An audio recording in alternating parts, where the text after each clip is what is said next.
When Bible says just shall live by faith in 3 different times and 3 separate places, there is something very powerful that the Lord is trying to communicate with us. जब पवित्र शास्त्र में ये वाक्य को हम देखते हैं कि विश्वासी जन या धर्मी जन विश्वास के जरिए जीवित रहता है, और ये वाक्य को हम देखते हैं 3 विभिन्न जगहों में और 3 विभिन्न समयों में इस वाक्य को पवित्र शास्त्र में लिखा हुआ है। जब ऐसा है तो परमेश्वर कुछ ठोस, कुछ सामर्थ्यशील हम तक के पहुंचाना चाहते हैं। We can see it in Habakkuk chapter 2 verse 4. इस वाक्य को हम देखते हैं हबाकुक की किताब 2 अध्याय 4 वाक्य। Again, Romans chapter 1 verse 17 mentions it. Romeo की किताब में भी लिखा हुआ है 1 अध्याय और 17वां वाक्य। We can note it again in Galatians chapter 3 verse 11. फिर एक बार इसी वाक्य को हम गलातियों की किताब में देखते हैं 3 अध्याय 11वां वाक्य। This is not a suggestion for theological debate. ये सुझाव नहीं है कि लोग वाद विवाद करें, थियोलॉजिकल वाद विवाद। You know, faith is nothing else but the will of God for our life to get to Him. और देखिए, विश्वास और कुछ नहीं है, लेकिन परमेश्वर की इच्छा हमारे लिए है ताकि हम परमेश्वर के साथ संपर्क में बने रहें। It clearly tells us that God made no other way to get to Him except by faith. अब देखिए, परमेश्वर तक के हमने पहुंचना है तो जरूरी है कि हम विश्वास के जरिए ही ऐसा कर पाए। He offers no alternatives at all. और कोई पर्याय नहीं है और कोई रास्ता नहीं है। If you look at Hebrews chapter 11 verse 6, अगर आप इब्रानी की किताब में देखते हैं 11वां अध्याय 6वां वाक्य, it says without faith we cannot please God. स्पष्ट रूप से लिखा हुआ है कि विश्वास के बिना हम परमेश्वर को प्रसन्न कर ही नहीं सकते। If that is how much emphasis is being laid on faith, अगर इतना भार, इतना जोर विश्वास पर दिया गया है, it is a must for us to take a moment and ponder on it. तो बहुत जरूरी है कि हम कुछ पल लें और इस पर थोड़ा सा मनन करें। Today, this morning, let's look at that saying, just shall live by faith. आज जो है इस सवेरे के वक्त हम इस विषय को देखते हैं या इस बात को देखते हैं कि धर्मी जन विश्वास के जरिए जीवित रहता है। Who is this just? That's number one thing that I want us to learn this पहली morning. बात इस सवेरे के वक्त हम सीख लेंगे कि ये धर्मी जन कौन है। Paul writes something amazing in Galatians chapter 2 verse 16. पौलुस जो है गलातियों की किताब में 2 अध्याय 16वें वाक्य में कुछ सुंदर लिखते हैं। He says here, know that a person is not justified by observing the law, but by faith in Jesus Christ. So we too have put our faith in Christ Jesus that we may be justified by faith. तो भी यह जानकर कि मनुष्य व्यवस्था के कामों से नहीं पर केवल यीशु मसीह पर विश्वास करने के द्वारा धर्मी ठहरता है। हमने आप भी मसीह यीशु पर विश्वास किया कि हम व्यवस्था के कामों से नहीं पर मसीह पर विश्वास करने से धर्मी ठहरे, इसलिए कि व्यवस्था के कामों से कोई प्राणी धर्मी न ठहरेगा। Here Paul talks about justification. यहाँ पे पौलुस जो है धर्मी ठहरने के बारे में बात कर रहे हैं। What is just and what is justification? क्या है धर्मी? जब हम ठहरते हैं तो उसका क्या मतलब है? To put it in a layman's language, अगर सामान्य भाषा में बोला जाए, justification is nothing else but just as if I had never sinned. धर्मी ठहरना इसका मतलब है कि मानो मैंने पाप किया ही नहीं है।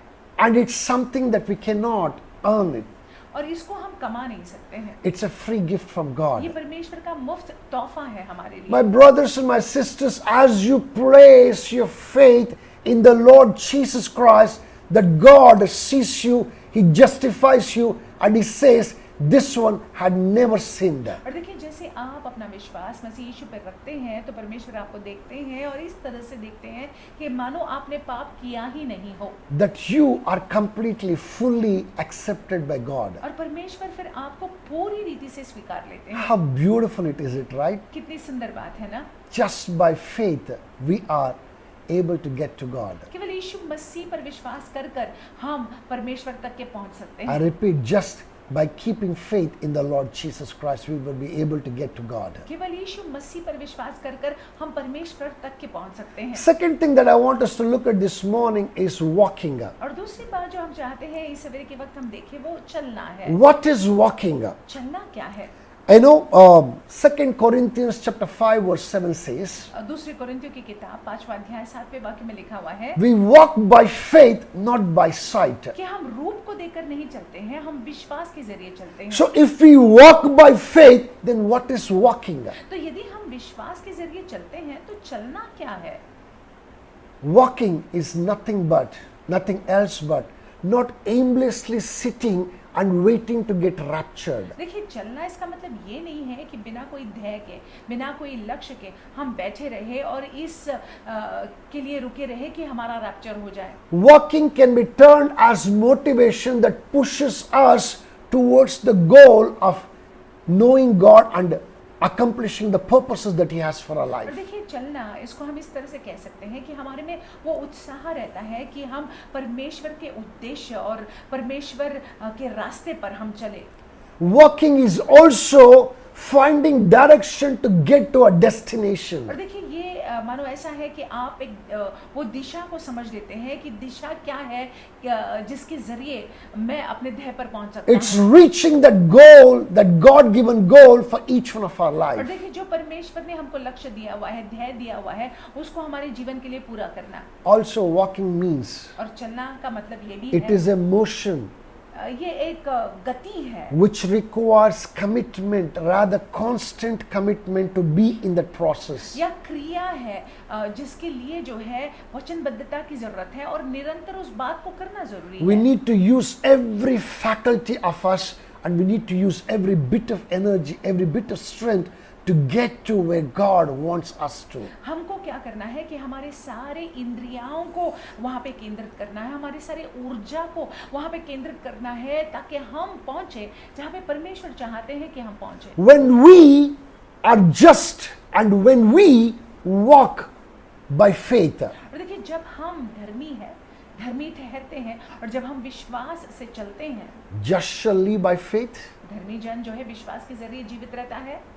2 Corinthians chapter 5 verse 7 said, we walk by faith, not by sight. दूसरी कोरिन्थियों की किताब 5वां अध्याय और 7वें वाक्य में लिखा हुआ है कि हम जो है रूप को देखकर नहीं चलते हैं लेकिन विश्वास से चलते हैं। When you're a just person जब आप एक धर्मी जन हैं and when you're walking by faith, और जब आप विश्वास के जरिए चल रहे हैं, I'm telling you, you will get your destination. मैं आपसे कहता हूं कि आप अपने लक्ष्य, अपने ध्येय में पहुंचेंगे। That God-given destination that you will enjoy the choicest blessings of Him. जो परमेश्वर ने ध्येय लक्ष्य आपके लिए ठहराया है और वहां पर आप जो है उनके अनगिनत आशीषों का अनुभव कर पाएंगे। This is a series. ये सीरीज है, I'm going to talk about it again tomorrow. कल मैं इसके बारे में बात करूंगा और ज्यादा। I'm sure that even as we learn more about faith walk, और जैसे हम और ज्यादा विश्वास के चलन के बारे में सीखते हैं, the Lord shall bless us immensely in the name of Jesus Christ. परमेश्वर हमको बहुत ज्यादा आशीषित रखेंगे यीशु के नाम से। With these thoughts in mind and heart, I want us to go into the day. इन विचारों के साथ अपने मन में रखते हुए, अपने हृदय में रखते हुए दिन में जाइएगा। The Lord loves you. परमेश्वर आपसे प्रेम करते हैं, His hand is upon you. उनका हाथ आपके He जीवन will में है। never leave you nor वो forsake आपको you. कभी नहीं छोड़ेंगे, कभी न त्यागेंगे। You stay